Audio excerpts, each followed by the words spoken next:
ದಂಗಲ್ ಬೆಳಿಗ್ಗೆಯಿಂದಲೂ ಬಿರುಸಿನ ವೋಟಿಂಗ್. ಉಪ ಕದನದಲ್ಲಿ ಗೆಲ್ಲೋರು ಯಾರು?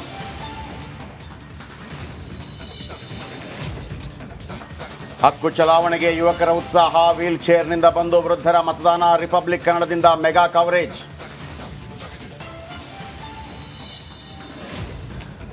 ಸಿಎಂ ಆಪ್ತ ಸಹಾಯಕನಿಗೆ ಇಡಿ ಶಾಕ್. ಪಾರ್ವತಿ ನಕಲಿ ಸೈ ಬಗ್ಗೆ ಡ್ರಿಲ್. ಬೆಂಗಳೂರು ಕಚೇರಿಯಲ್ಲಿ ಇನ್ವೆಸ್ಟಿಗೇಷನ್. ಟೆಂಡರ್ನಲ್ಲಿ ಮುಸ್ಲಿಂ ಮೀಸಲಾತಿ ಕಿಚ್ಚು. ಡಿಸೆಂಬರ್ನಲ್ಲಿ ಸಿಎಂಗೆ ಪ್ರಸ್ತಾವನೆ ಬಹುತೇಕ ಫಿಕ್ಸು. ಸರ್ಕಾರದ ವಿರುದ್ಧ ಬಿಜೆಪಿ ನಾಯಕರ ಆಕ್ರೋಶದ ಕೂಗು.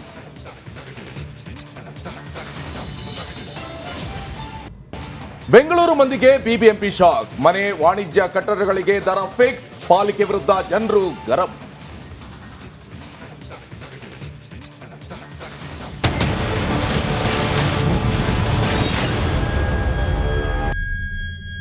ನಮಸ್ಕಾರ.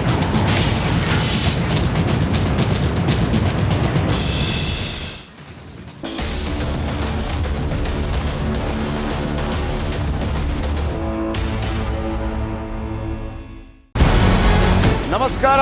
ಕರ್ನಾಟಕ ಪ್ರೈಮ್ ಟೈಮ್ಗೆ ಸ್ವಾಗತ. ನಾನು ಜಯಪ್ರಕಾಶ್ ಶೆಟ್ಟಿ. ಇಡೀ ಕರುನಾಡು ಇವತ್ತು ರೆಬೆಲ್ ಆಗಿ ನಿಂತಿದೆ. ಈ ಹಗರಣಗಳನ್ನು ಸದನದಲ್ಲಿ ಪ್ರಸ್ತಾಪ ಮಾಡಲು ಕೂಡ ಕಾಂಗ್ರೆಸ್ ಹಿಂದೇಟು ಹಾಕಿದ್ದೇಕೆ? ನಿಮ್ಗೆ ಸಂಬಳ ಅದಕ್ಕೆ, ನಿಮಗೆ ವಾಹನ ಅದಕ್ಕೆ, ನಿಮಗೆ ವೆಪನ್ ಅದಕ್ಕೆ. ನೀವು ಅದನ್ನು ಸೆರೆ ಹಿಡಿಬೇಕಾಗಿತ್ತು. ನೀವು ವಿದ್ಯುತ್ ಬರ ಇದೆ ಅಂತ ಹೇಳ್ತಾ ಇದ್ದೀರಿ. ಎಲ್ಲಿ ಬರ ಇದೆ ನೀವು ಹೇಳಬೇಕು. ಪಾಕಿಸ್ತಾನ್ ಆಕ್ಯುಪೈಡ್ ಕಾಶ್ಮೀರ್ ಅದು ಎಂದೆಂದಿಗೂ ನಮ್ಮದು. 40 ಮೆಷಿನ್ಗಳು ತಂದಿತ್ತು ನೋಟ್ ಎಣಿಸುವುದಕ್ಕೆ, ಅದೇ ಹಾಳಾಯಿತು. ಮಥುರಾದ ಗಲಾಟೆ ಇದೆಯಲ್ಲ, ಅದು ಸ್ಥಳೀಯವಾಗಿ ಕೂತು ಪರಿಹರಿಸಬಹುದಾದಂಥ ಕಾನೂನಿದೆ. ಗ್ಯಾರಂಟಿ ಯೋಜನೆಯಿಂದ ನಷ್ಟ ಆಗಿದೆ, ಲಾಭ ಆಗಿದೆ, ದಯವಿಟ್ಟು ಹೇಳಿ. Dawood Ibrahim most wanted criminal ಯಾವಾಗಾದ ಅಂದರೆ ಇಲ್ಲಿ ತನಕ ಭಾರತ ದೇಶದಲ್ಲಿ ಓರ್ವ ದಲಿತ ಪ್ರಧಾನಿಯಾದಂಥ ಇತಿಹಾಸವೇ ಇಲ್ಲ. ರಿಪಬ್ಲಿಕ್ ವರ್ಲ್ಡ್ ಆಪ್ ಇದು ಕೇವಲ ಅಪ್ಲಿಕೇಶನ್ ಅಲ್ಲ, ಸಮಗ್ರ ಸುದ್ದಿಗಳ ಸಂಪರ್ಕ ಮಾರ್ಗಕ್ಕೆ ಕ್ರಾಂತಿಕಾರಿ ಬದಲಾವಣೆ. ರಿಪಬ್ಲಿಕ್ ವರ್ಲ್ಡ್ ಆಪ್ ಕೇವಲ ಸುದ್ದಿ ಅಪ್ಲಿಕೇಶನ್ ಅನ್ನ ಪರಿಚಯ ಮಾಡ್ತಾ ಇಲ್ಲ, ಬದಲಾಗಿ ಡಿಜಿಟಲ್ ಸುದ್ದಿ ಬಳಕೆಯ ಹೊಸ ಯುಗಕ್ಕೆ ನಾಂದಿ ಹಾಡ್ತಾ ಇದೆ.